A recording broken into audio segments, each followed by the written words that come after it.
Welcome. This is my presentation for CareerFoundry specialization course. By the names I'm Cecilia Osire Kulume, and we have New York CitiBikes strategy dashboard in front of us. So we are trying to solve the problem from the concerns that the customers presented the client with, and that is the bikes not being available at certain times when they need to go to wherever they want to go or to use them. So for this presentation, I have four sections, and that is the most popular station, the weather component, bike usage, interactive map for my aggregated bike trips, and the recommendation to the stakeholders. So to give you a glimpse of what we are talking about, these are the bikes that we are talking about, city bike. So let's dive into our presentation. So for starters, we are looking at daily bike rides and temperatures in 2022. So just a quick reminder, we are dealing with the year 2022. So here we can practically see that temperature and the bike rides have a positive correlation. There is a correlation between these two. There is a relationship between these two aspects. So I used the bike rides with the color blue, and then the temperature takes the color red. So we can easily see from here that between May and October, the bike usage and temperatures were higher than the normal. So let's say they are above 2,500. And that is in terms of the rights. So when we look at the side of temperatures, we are having above 10 degrees. So we find that these are related. When the temperature goes high, the bike rides also goes high. When the temperatures come low, let's say lower than from low below 10, the bike rides also get down below 10. So this can be seen from the month of November. This is our November coming down, falling below 10 degrees. And we find that on the other side also, until April, we find that our temperatures are down and they tend to go high from the month of May. So this could also bring an aspect of seasonality into our presentation. So let's go into the next slide and let's see how this comes up for us. So in this slide, we are trying to understand the most popular stations. How is it that our most popular stations are affected by the aspect of temperature or weather? So here is when seasonality now comes into play. So let's take an example of the season, like let's say we want to look at winter. In winter, we have the highest station being Grove St. Path, but we only have 17.66K out of the 71. So this means that there is low usage in the month of during the winter season across all stations. They are all less than 1,000. They are below 1,000. But we try to see that Groove St. Path is almost there. It's above 800, but all the other stations are below 800. So we can also take a look at the month of spring. Spring alone is having 6,053 is 6,000.53. So we right. So we can also see that in spring we have had about two stations trying to with the going beyond 300 rides, but this is even less than 500. So all from the total bike rides that we had all through the year. During the spring, we can see that we only had 6,533 and 600, 500, 6,053. So we can see that this is really less compared to what we were having initially and even in comparison to the year. So this means that during the month of spring, we have less activity across all these stations, no matter how top they are or low they are. So this is an aspect of seasonality that we are seeing in play, and we have to pay attention to this to help us recommend and understand in which month are the customers crying for more bikes and when should we stock in more bikes. So we try and see summer here. When we see summer, we have about 34,039. That is in relation to the 71,000 that we are dealing with bike rides. So it means that in summer there is more activity compared to all the other month, because out of 71 we have a 34 here, with our best stations having two top stations going beyond 14,000 rides. So this is a clear indication, a clear picture trying to show us that what um, that the seasonality also affects. Seasonality affects the usage, the bike usage. So we can also see from here that in during fall we are only having 12,081 bike rides. This is evident here, and we see that we only have two stations trying to go, two stations above 600. They can't even make it to 700 in the total number of bike usage. So it's a little bit understandable. It's clear to show us that we have the top three stations, but all through the season we see that the stations change, and as the seasons change, the top stations also change, and as the season changes, we see how much or how many bike rides that we have in those seasons, and we can use this recalculate on our to recalculate on stocking or positioning of bikes during these seasons. So when we come back to the normal chart, we find that we have our total, which is 71,309 bike rides here, and we are trying to see that this seasonality, it has come to our notice clearly that seasonality plays a great role in bike usage. So we need to plan and use this aspect to relate it to the concerns that the customers are having.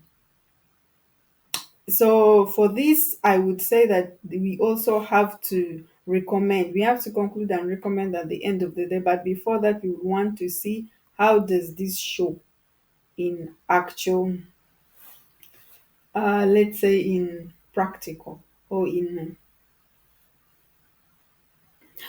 visually. We are trying to use a map to visualize this aspect so we can get a clear understanding of what we are dealing with and how we should recommend this to our customers, and how we can present this to the board.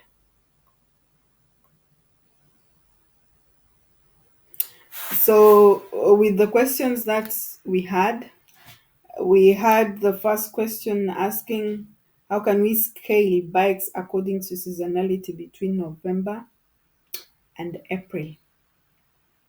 That I have already answered uh, with the with the slide where I was talking about seasonality being an effect on the number of bikes that we post out or the number of bikes that we are having here when we were dealing with popular stations. Sorry, my computer has since frozen ever since I started doing these issues with maps and having too many codes. So here, this is where the seasonality has been playing a very important role in helping us shape our decision. So we recommend a scaling, a back scaling of 25 to 40% in the month of winter. This season, that's the winter season.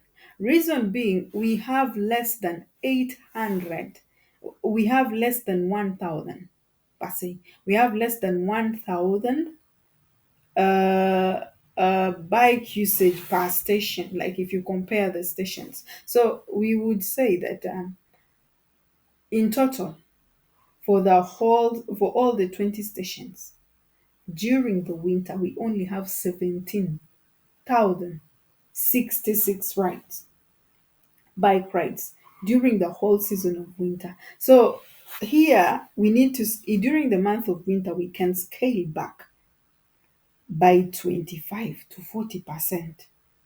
This will help us to reduce the aspect of maintenance. This will help us to reduce wastage and having the bikes rust outside there. So, compared to other months, to other seasons, let's see like summer, we can scale back.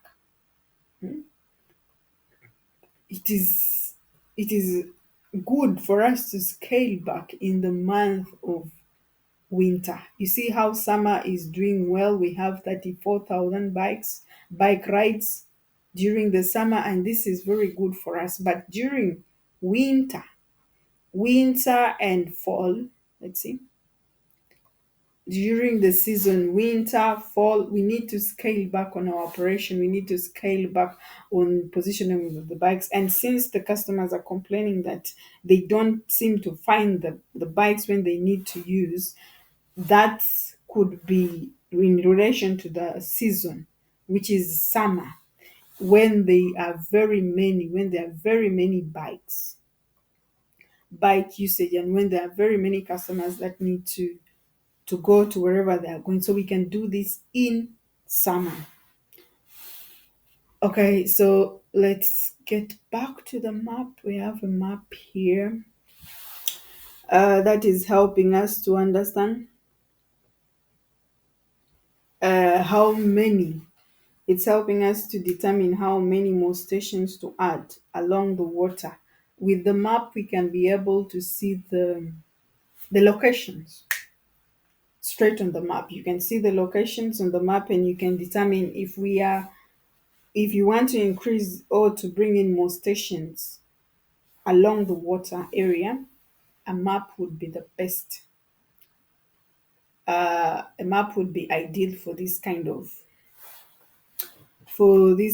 decision. It would help us in making a clear decision and understanding what we really need to do. Sorry, my computer is a little slow. It's really slow, and I think the programs have really slowed it so much. But a little patience with this. And as we are waiting for the map, I would want to let us know that how we can determine how many more stations to add. We can use coverage by the city laws. We have been guided that we can place a station 300 meters from each other. So this calculation can help us to understand how much space we need between stations, and how best we can scale up, we can add the stations in there. So here we can see the waterways. We can clearly see the water, the areas along the water, and we can see that they have many stations around there. Reason being, these places have a lot of tourists. People are coming in to see the river. This is Hudson River that we are talking about here, and we tend to see that they would want to cross over to the other side of the river, And also there could be a lot of recreational activity around these riverbanks here, these riverbank areas. So we also need to help to inform our decision on determining how many more stations we can add along the water. And for this, we can use the tracking. A tracking device or a GPS can help us to understand the patterns and the usage. So we get to know that this location has these remaining bicycles and this location needs this other. And you can see how these locations are related. You can even see the path as the person is going. So this, in a way, can help us. And we can also use the time of day and season trend. So seasonality, we have already talked about it, but what about the season, the time of day? You can realize that during a day, a 24-hour day, you can find that it is that particular hour when bike usage is high, especially maybe in the morning when people are going to work, or in the evening when they are coming back, going back home. These times tend to have more usage of bikes, and we would want to take advantage of such using as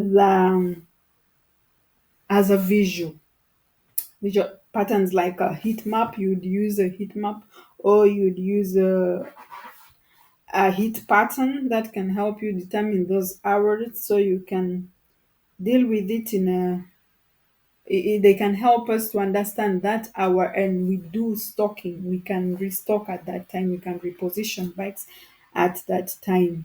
But also here we would want to understand that most of the stations that we have here are the most common start stations. So in essence, they are always so many. People tend to use in between or to move around these stations, and this in a way has been so helpful in understanding the trend of what we are dealing with. And we can see the path of the bikes, the rides that people are taking, the sections, the highest number of trips likely due to the proximity, especially that aspect of recreation grounds. People want to go there with their kids, pick up a kid from school and just go to a recreation center and hold on there for some little time. Tourists are around there trying to move and have a view of the city. So we can simply understand that along the river, we would clearly need more bikes, and we can use the aspect of time of day to help us to restock, to have more, to determine how many stations we need to add along here. Especially, we can also relate the recreation grounds, the hotels. Those are some of the things that we should put into consideration as we are looking at this issue. So I wanted you to also look at how the clients are accessing these, how they are positioned. You can see that the places are a little clean and well maintained, because these are electric bikes. They need to charge, they need to be in good places, so we avoid the issues of erosion and a lot of maintenance issues. But we would also we have a question, the ideas that we would have for ensuring bikes are always stocked at the most popular stations. So we would also want to see which recommendations we have here. So for my recommendations, I recommend that we add more stations to the locations around the water. So this is just what I've been talking about. And so as to have optimal distributions of bikes, since the areas of hotspots, that stations for riders, those areas around the